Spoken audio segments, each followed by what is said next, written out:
आज हम लोग इस वीडियो में क्लास 7 के हिंदी मीराबाई द्वारा रचित उनके पद को सीखेंगे। मीराबाई का जन्म 1498 ईस्वी को राजस्थान के अंतर्गत मेड़ता नामक स्थान में हुआ था। उनका निधन 1546 ईस्वी को हुआ। जैसा कि हम सब जानते हैं कि मीराबाई के आराध्य देव भगवान कृष्ण है। उन्होंने कृष्ण के रूप स्वरूप को अपने हृदय में बसाकर हमेशा उनकी आराधना आरत भाव से उन्होंने की है। तो देखते हैं उनके पद में ही कहते हैं कि बसो मोरे नैनन में नंदलाल। मीराबाई कहती है कि नंदलाल अर्थात कृष्ण, नंद के सुपुत्र कृष्ण, उनके रूप स्वरूप को अपने आंखों में बसाना चाहती है। कभी भी अपने आराध्य देव को अपनी मन की आंखों से वो विसारना नहीं चाहती है। हमेशा उनके रूप स्वरूप को आंखों में, अपनी मन की आंखों में बसो मोरे, निवास करो मेरे नयनन अर्थात आंखों में, नंदलाल कृष्ण के रूप स्वरूप को मेरे आंखों में बसा रहे, ऐसा मेरा चाहती है। मोर मुकुट मकराकृत कुंडल अरुण तिलक दिए भाल। वह किस प्रकार के रूप की कामना करती है उनकी छवि को, कि ऐसे मुकुट पहने हुए हों हमारे आराध्य कृष्ण, जिसमें मोर के पंखे लगे हों। मकर आकृति, ऐसी आकृति स्वरूप जो मकर की आकृति हो, कुंडल पहने हों कानों में, और अरुण अर्थात उनके ललाट, तिलक लगे हों, भाल मस्तक में उनके तिलक सुशोभित हो। ऐसे स्वरूप को वो हमेशा भूलना नहीं चाहती है, विसारना नहीं चाहती है। मोहिनी मूर्ति सांवरी सुरति नैना बने विशाल। मीराबाई अपने कृष्ण के मन को मोहने वाले, हर किसी के मन को अपनी ओर आकर्षित करने वाले, इसलिए तो उनका नाम कृष्ण है। तो मन को मोहने वाले उनकी सुरति, उनकी रूप स्वरूप, वो सांवले शरीर वाले सुरती उनके चेहरे, नैना उनकी आंखों, बड़ी बड़ी आंखें, विशाल, ये छवि मेरे आंखों में भाता रहे। अधर सुधा रस मुरली राजती उर बैजंती मान। मीरा कहती है कि अधर, अधर मतलब ओठ, सुधा मने अमृत, रस से शराबोर, ऐसे स्वर निकले मुरली से जो अमृत रस से शराबोर हो। मुरली राजती, राजती मने शोभा पाना। उनकी अधर में, कृष्ण के अधर में मुरली सुशोभित हो, ऐसी रूप स्वरूप छटा छवि जो मनोहर हो, मन को हरने वाले। उर मने हृदय में, बैजंती माल, ऐसी जो बैजंती माला उनके हृदय में शोभा पाए।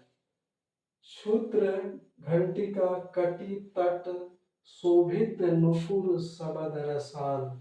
मीरा कहती है कि क्षुद्र मन होती है छोटी छोटी घंटिका, छोटी छोटी घंटियां, जो कटी मने कमर, कमर में ऐसे पहने हुए जिसमें करधनी, तट मने किनारे, किनारे किनारे करधनी के छोटी छोटी घंटियां जो घुंघरू होती है, उसकी स्वर आवाज ध्वनि प्रतिध्वनित सुना सुशोभित शोभा पाते हैं। नुपुर जो पैरों में पायल पहनते हैं, जो वो देखने में अच्छा लगे, और उनके स्वर शब्द स्वर रसाल, रसों से युक्त आनंददायक हो। मेरा प्रभु संतन सुखदाई भगत बछल गोपाल। मीराबाई कहती है कि हमारे प्रभु कान्हा कृष्ण संतन सुखदाई, सज्जनों और साधु भक्तों को सुख देने वाले, संतों को सुख देने वाले, भक्तों को सुख देने वाले, वत्सल भक्त वत्सल गोपाल अर्थात गाय को चराने वाले, ऐसे गोपाल के रूप स्वरूप छवि को मनोहार ने मुस्कुरानी, ऐसे मोर के पंखे लगे हुए को हमेशा दीदार करना चाहती है, निहारना चाहती है, वह नैनन आंखों में बसाना चाहती है। तो ये पद में हम लोगों ने देखा। इससे संबंधित पाठ से दो प्रश्न है जो मैंने पाठ पुस्तक का है, जो इसमें हमने उल्लेख किया है। पहला है कि मीराबाई अपने नयनों में किसे बसाना चाहती है। तो भगवान कृष्ण के कान्हा के नंदलाल के नयनन में अपनी आंखों में मोर के पंखे लगे हुए हों, मुरली बजाते हुए ऐसे रूप स्वरूप को अपने आंखों में बसाना चाहती है। दूसरे नंबर में प्रश्न है कि मीरा के पद में गोपाल शब्द आया है। गोपाल, गौ को पालन करने वाले अर्थात कान्हा कृष्ण, ये समस्त शब्द है। गोपाल समासिक पद है। इस पद को विग्रह करते हुए अन्य समासिक पद का विग्रह करें। कुछ इस तरह के और भी समासिक पद है, जैसे गो को पालन करने वाले गोपाल अर्थात कृष्ण। तो देखते हैं केवल उसमें पद दिए हुए हैं कि गोपाल, तो यहाँ गोपाल का इसका गौण शब्द गो, यहाँ पाल गौण पद, दूसरा पद विग्रह करेंगे गो का पालन करने वाला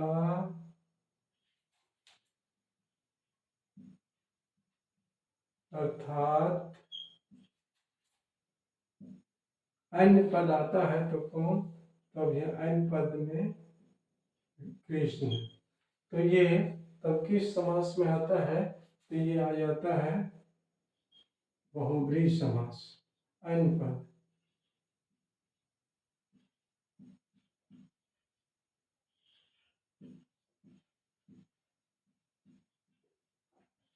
जैसा कि बहुब्रीहि समास का हमने परिभाषा पूर्व में बता चुके हैं कि न पूर्व पद प्रधान हो जिसका, न उत्तर पद, बल्कि अन्य से बाहर से आकर तीसरा पद प्रधान हो जाता है, उसे बहुब्रीहि समास कहते हैं। तो ये हाल है, न पूर्व पद प्रधान है, न उत्तर पद, और अन्य पद बाहर से आके वो प्रधान हो जाता है कृष्ण, इसलिए ये बहुब्रीहि समास है। दूसरा देखते हैं गिरिधर। तो पहला पद है जो गिरि और दूसरा धर। तो आ गया इसमें ये अर्थात में गिरि को धारण करने वाले अर्थात कृष्ण, इसमें भी कृष्ण है और इसमें बहुब्रीहि समास। गिरि को धारण करने वाले अर्थात न पूर्व पद है न उत्तर पद, बाहर से आकर तीसरा पद कृष्ण हो जाता है। तो गिरि को धारण करने वाला अर्थात कौन है, तो कृष्ण, बहुब्रीहि समास। अब देखते हैं पीताम्बर। तो पहला पद है पीत, दूसरा अंबर। पीत है अंबर, पीला वस्त्र, पीत है अंबर, ये विग्रह में अर्थात कृष्ण। ये भी बहुब्रीहि समास में होता है। अब देखते हैं अगला है दशानन। तो दस, इसका विच्छेद का आनन, आनन मतलब मस्तक होता है, तो दस आनन अर्थात, तो तीसरा पद पर हो जाता है रावण, बहुब्रीहि समास। अगला है गजानन। गज हाथी होता है, आनन गजानन, तो गज है आनंद जिसके अर्थात इसमें अन्य शब्द हो गया गणेश, बहुब्रीहि समास। अगला शब्द है लंबोदर। लंबा उदर, उदर मतलब होता है पेट, लंबा है उदर विग्रह अर्थात ये भी हो जाएगा गणेश, बहुब्रीहि समास। और अंत में है वीणा,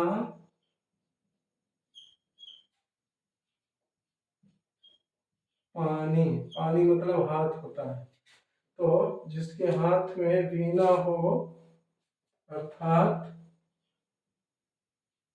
सरस्वती, ये भी बहुव्रीहि समास है। इस प्रकार से इस प्रश्न में, दूसरे प्रश्न में बहुव्रीहि समास के बारे में जो समासिक पद है उसको कैसे विग्रह किया जाता है, इसको हम लोगों ने सीखा।